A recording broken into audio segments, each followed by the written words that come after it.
Good evening, friends and neighbors. Or shall I say this afternoon? Welcome back to the Detroit Tigers franchise on MLB The Show. I'm your host, longtime listener. Be sure to drop a like, hit the subscribe button, and comment below. We are at the end of the minor league regular season, and we're only a couple of games away from the end of the major league regular season. So we're actually going to take an opportunity and look at our minor league statistics at the end of the year, and then we're going to just basically quick manage the rest of the games in the regular season for the major league squad, and get a look at stats and standings around the big leagues as well. So it's going to be a lot of number analysis in this one. So kind of buckle up, because this is going to be pretty quick as we try and get through this in a timely fashion.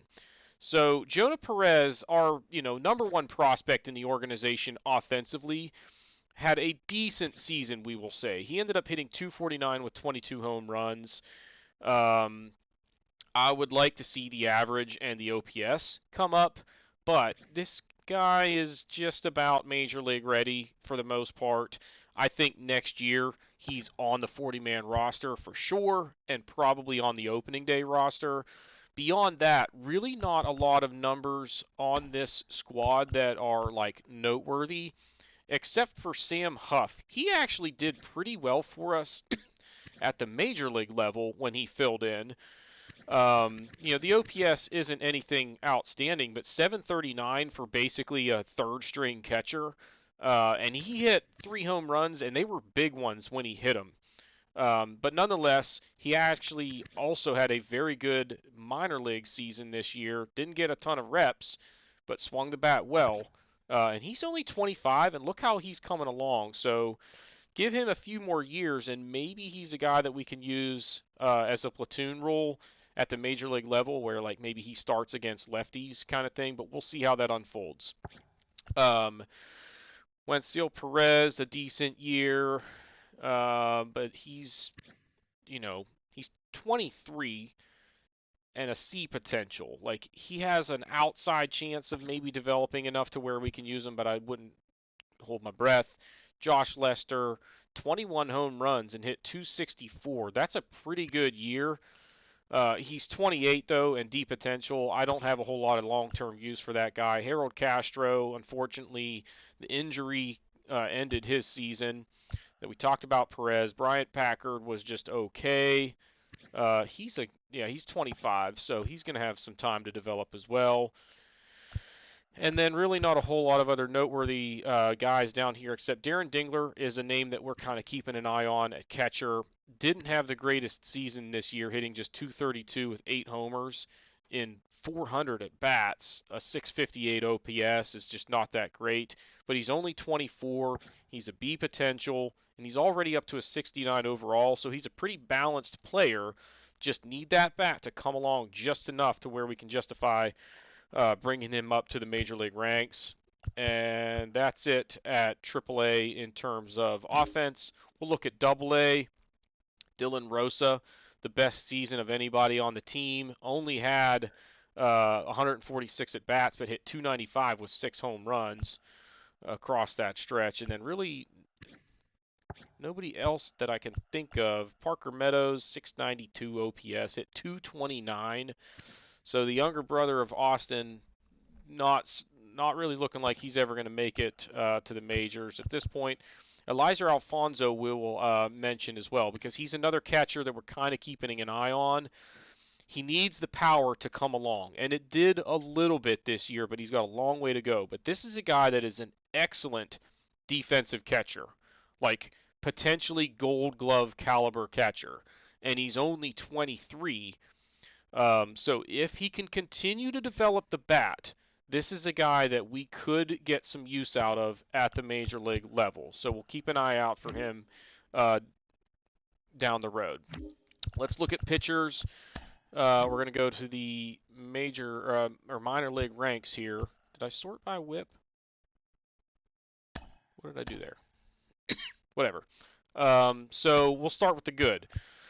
Fletcher Burkett, a starter, but he's 24 years old, C potential. he's a guy that maybe in a year or so we look at as a long relief option. Chad Kuhl was terrible this year. This guy is the kind of guy that I wouldn't mind calling up and using him as long relief, but I don't want to call up somebody like Jackson Jobe and stick him in the bullpen. So when Jobe is ready, he's going to be a starter. I'm not having a guy like that wasting away in the bullpen. Ladwig was pretty good for us this year. How old is he? He's 30, so not much use for him. Fulmer, look at the whip versus the ERA. And I know it's a small sample size, but like he just wasn't good this year. Bottom line. Brandon Webb, pretty solid numbers, a 1.2 whip, 3.34 ERA, and 34 saves.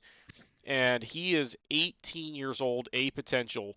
He's got a 94 for his strikeouts per nine rating, 73 for hits per nine, and like the control is not quite there yet.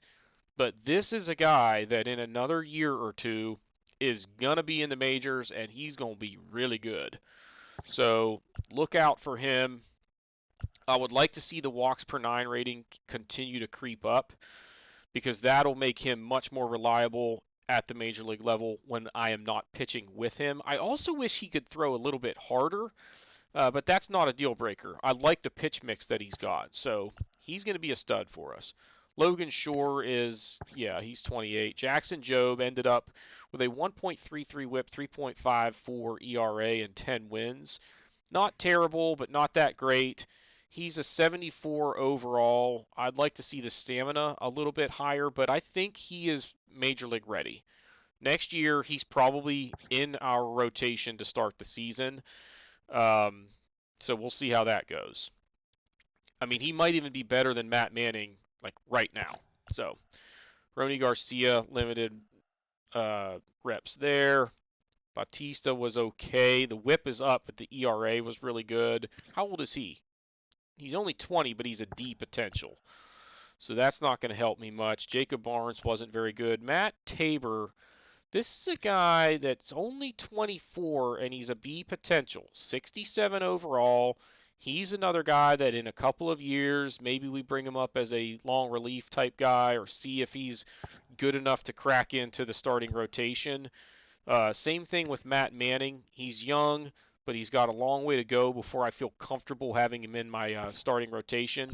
And those numbers, the ERAs aren't that bad, but the whips are not acceptable, especially at the minor league level. You've got to be more dominant in the minors before I can bring you up to the majors. Just no question. Garrett Hill was just not very good for us this year. Let's go to Double A.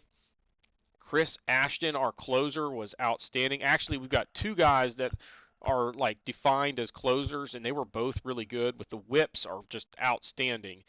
Now the Ashton ERA was inflated, but I can look past that because he is 18, A overall, and the dude throws freaking smoke. And he's got an awesome walks per nine rating to where don't be surprised if he is on our opening day roster next year. Same thing with this guy. Very similar in terms of how I feel about him. And the fact that he is left-handed is almost a virtual guarantee that he is on the 40-man roster next year and possibly or probably on the opening day roster. Nice year for Gilberto Maraville. He's only a 66 overall, and he's B potential, but at 26, he's pushing the area where his window may run out. So he won 14 games for us and pitched pretty well, but at 66 overall at that age, I don't know how much longer I can continue to ride you along before I just decide to move on. McDonald was pretty solid for us. He's a B potential, and he's only 21.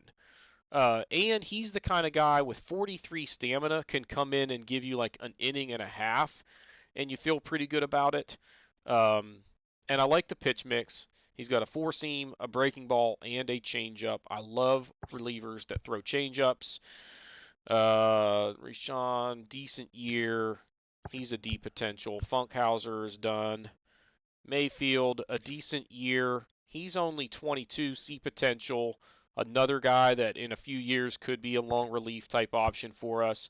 Franklin Perez is also kind of getting to the end of his window of opportunity.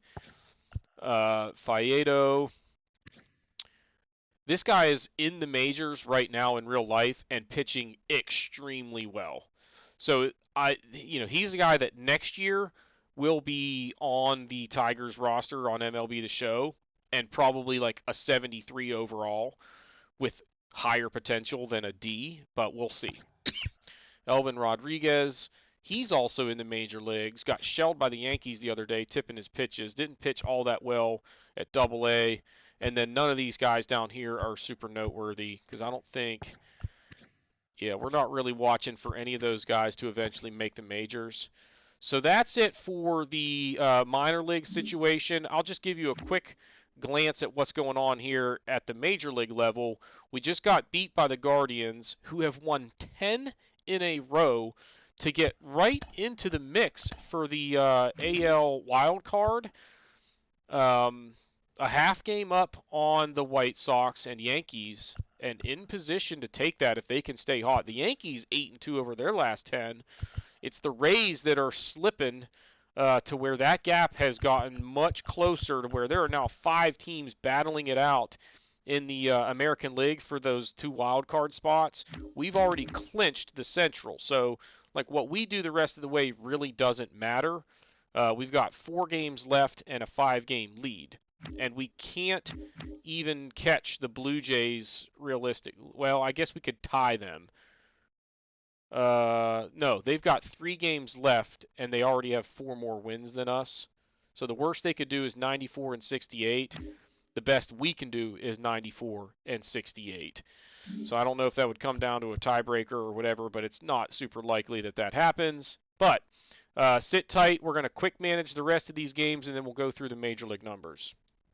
All right, and so here we are at the end of the regular season. The Blue Jays hang on to win the regular season crown in the American League, going 97 and 65. The Yankees do squeak out a wild card, as you can see there at 87 and 75. The Orioles just 66 wins, but they bested the Royals and Twins, who were just atrocious this year.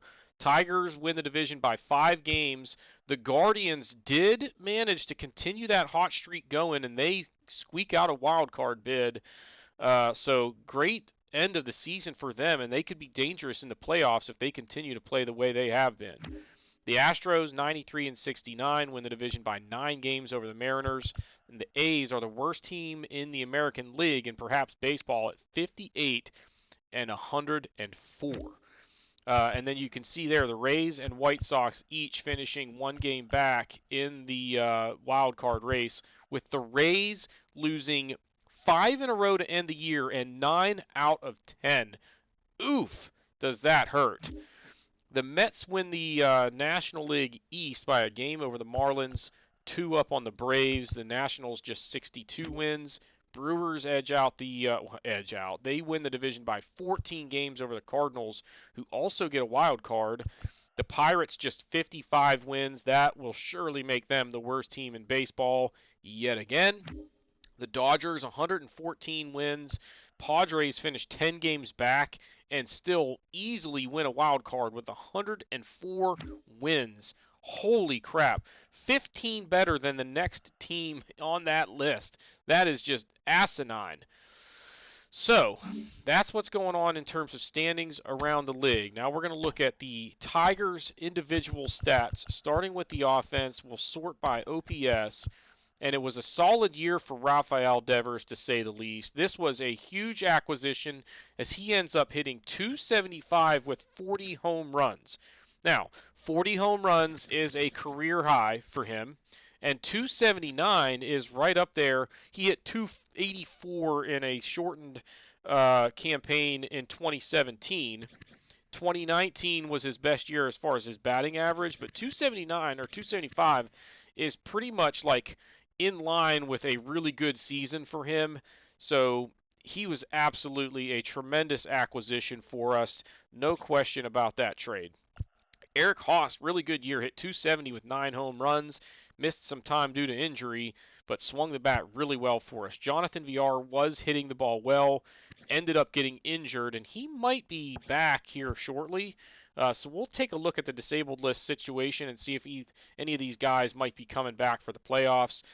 Torkelson, excuse me, Torkelson ended up having a really good season, although he kind of cooled off right at the very end. But 281, 24 home runs is a darn good season for a 23-year-old, and he is starting to develop into one of the better first basemen in the league. So look out for Spencer Torkelson as he continues to develop there in his mid-20s. Andrew Benintendi, solid year, ended up hitting 270 with 25 home runs, and that's a career best for him as well. So the new acquisitions that we brought in there between Devers and Benintendi, absolutely getting it done. And even Jonathan VR was an acquisition from the offseason, and he had an outstanding year. So we did well with the guys that we brought in to try and make this team better. Meadows had the big injury earlier in the year, ended up having a decent season, hitting 254 with 12 home runs. Baddoo was off to a decent start, really struggled for a while, and then turned it on down the stretch, ends up hitting 252 with 11 home runs and 22 stolen bases. Javi Baez was cold for like the last month and a half, ends up hitting just 244 with 23 home runs, 18 stolen bases, a 708 OPS. He has got to be better in the playoffs if we're going to have any kind of chance. And you see there, he's 30 years old and already starting to regress offensively. So that doesn't really bode well considering we have him locked up for 5 more years on this team. The bottom line, though, is if he can hit in the 250s or 260s with decent pop and play a really good shortstop, I'm not real worried about his offense too much because he's the glove that we need up the middle. And he's got some speed, too. Jake Rogers, a pretty good season, ends up hitting 260 with 10 home runs. I'll bet that's a career best. Sure is. Willie Castro, he was hot for a while and then cooled off, but ends up hitting 257 with 7 home runs. Riley Green struggled the second half of the season pretty much, just could not get it back on track. Ends up hitting just 224 with 7 home runs. Stole 16 bases, but you see there, offensively, his attributes not trending necessarily in the right direction in terms of contact and power. Really just not the kind of year that we would have liked to see out of him. Although his plate skills developed, his defense developed, and I'm not really worried about him. He's only 22 years old, and he's going to be good for us for a long time. Jonathan Scope was pretty much a disaster all year, with a few exceptions where he got hot for a week at a time or whatever. Victor Reyes, not a very good year yet again. This guy just continues to disappoint me in general. Just can never get him to hit the ball very well. It looks like they've added Jonah Perez to our Major League roster for the playoffs, but that's going to change. I really wish they would not have done that because now I believe that uses one of his options, but not a huge deal. Matt Manning led the team in wins with 16. More to come on that in a second. Let's start with the good here. Again, you see here they've added Jackson Jobe to the Major League roster for the playoffs, but we don't want to see that. Casey Mize had the best whip on the team at 1.17, but a 4.09 ERA.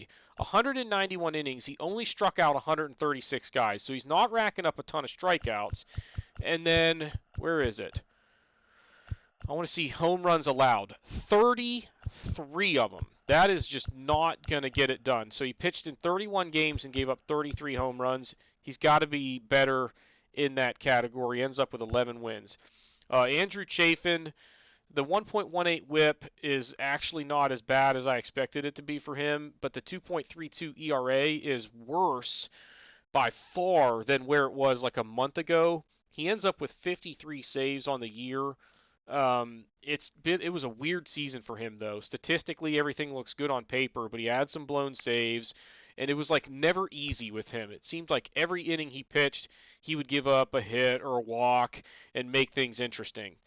Peter Suzuki, really happy with what this young guy gave us this year.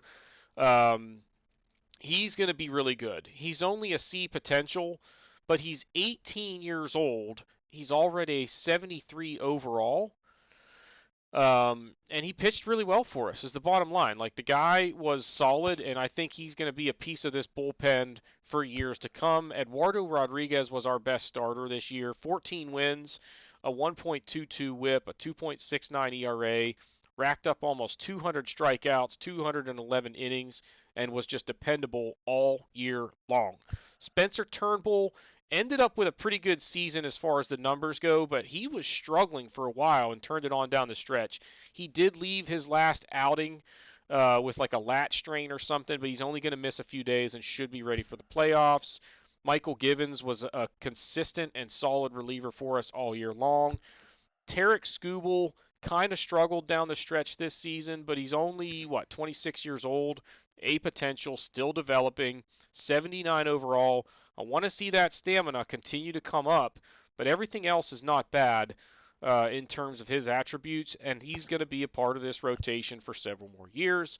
Matt Strom was struggling early this season and turned it on down the stretch and ended up putting together a decent line. 1.37 whip is still higher than you want it, but the ERA came way down from where it had been. Matt Manning finally got a good start here late in the season to maybe get him back on track going into the playoffs, but the 1.4 whip is just not going to get it done. However, just 25 years old, B potential. He's already 76 overall. So between him, Skubal, Mize, Job, and even Eduardo Rodriguez, who we have for another 4 years, I really like the position that our starting rotation is in for the foreseeable future. Tyler Alexander was not very good this year. Joe Jimenez also not very good this year. Not pictured Chad Kuhl and Joey Wentz, who both apparently did not make the cut for the playoff roster as a piece of the decisions that were made by the CPU.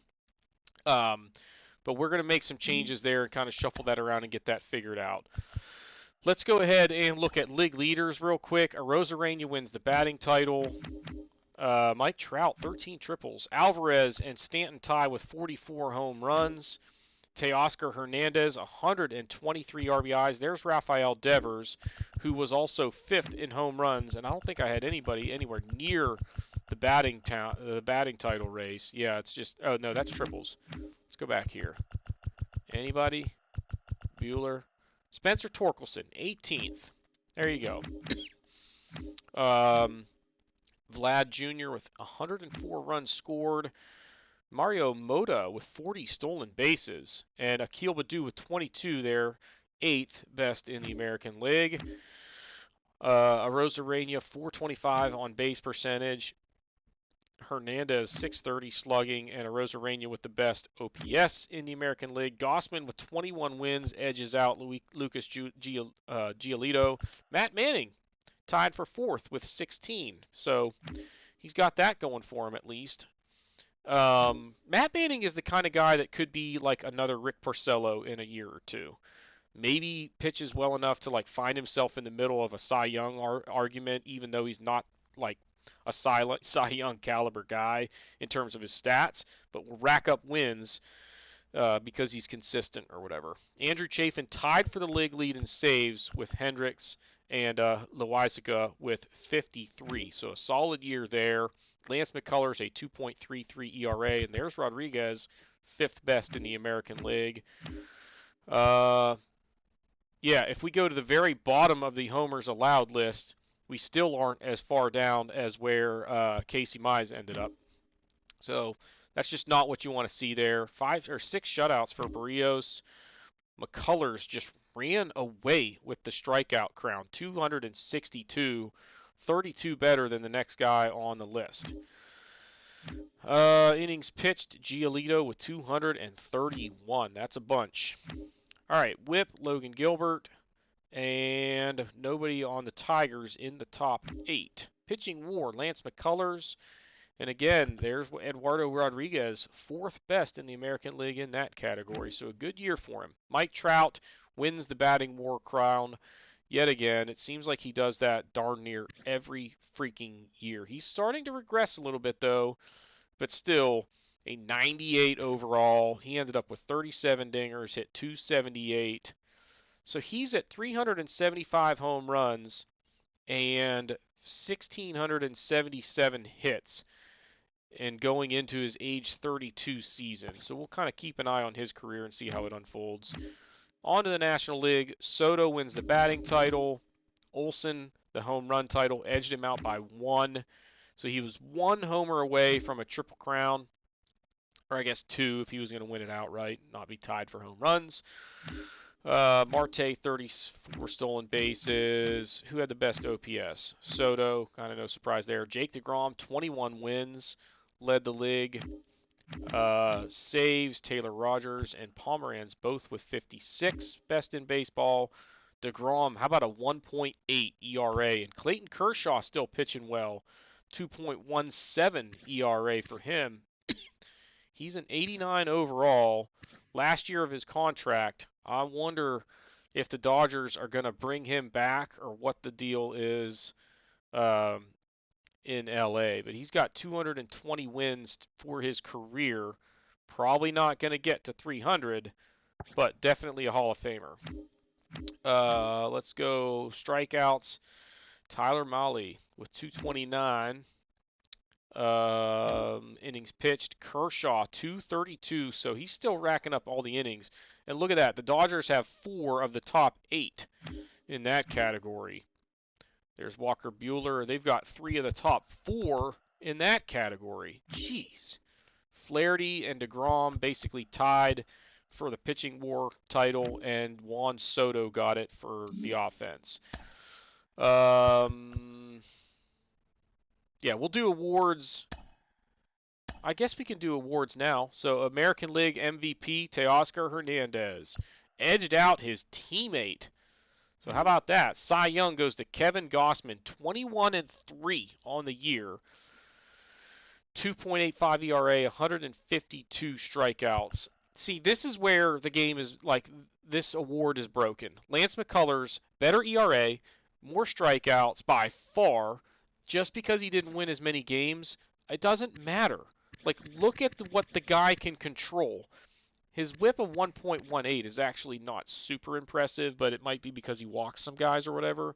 Either way, I just don't like the mechanics of how they award that title. Batting title, reliever of the year, Loaisiga. Man, Chafin doesn't even get on the list.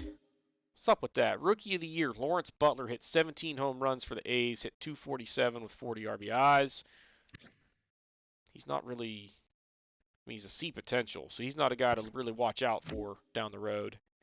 Rosarena gets the Hank Aaron, and then Gold Gloves for Garcia, Vasquez, Santana, Fletcher, Diaz, Franco. A bunch of new names on this list. Andujar, Byron Buxton.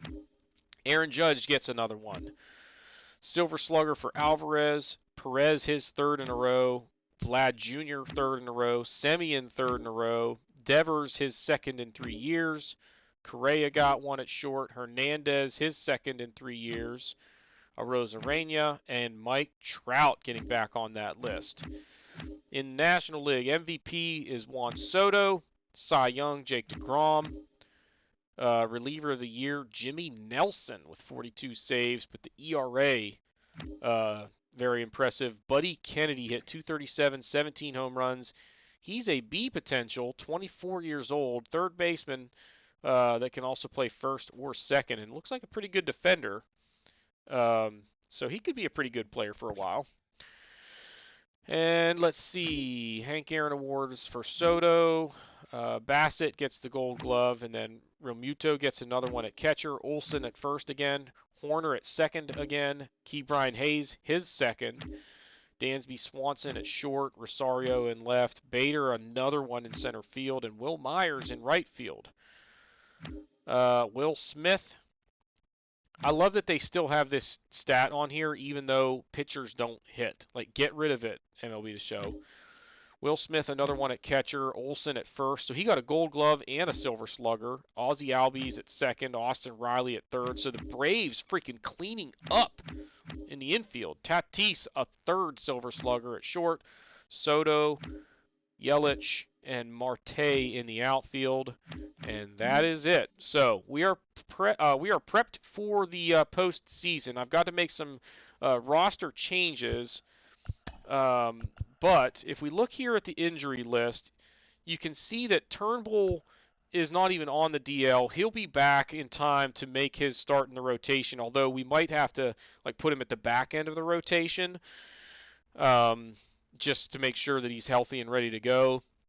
And then we're going to have to play our way deep into the playoffs if we want Jonathan VR to be ready, or at least like through the first series. But all three of these guys would realistically be ready if we make it beyond the ALDS. So that is what we need to try and accomplish so that then we can be full strength going into the ALCS and see if we can't make a push for the World Series. But that'll do it for this episode. If you have not done so already, please be sure to hit the like button, hit the subscribe button, comment below, and we will see y'all next time.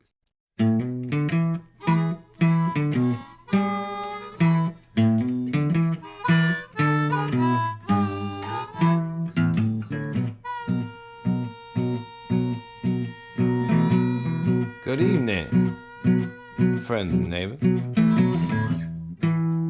Or shall I say this afternoon?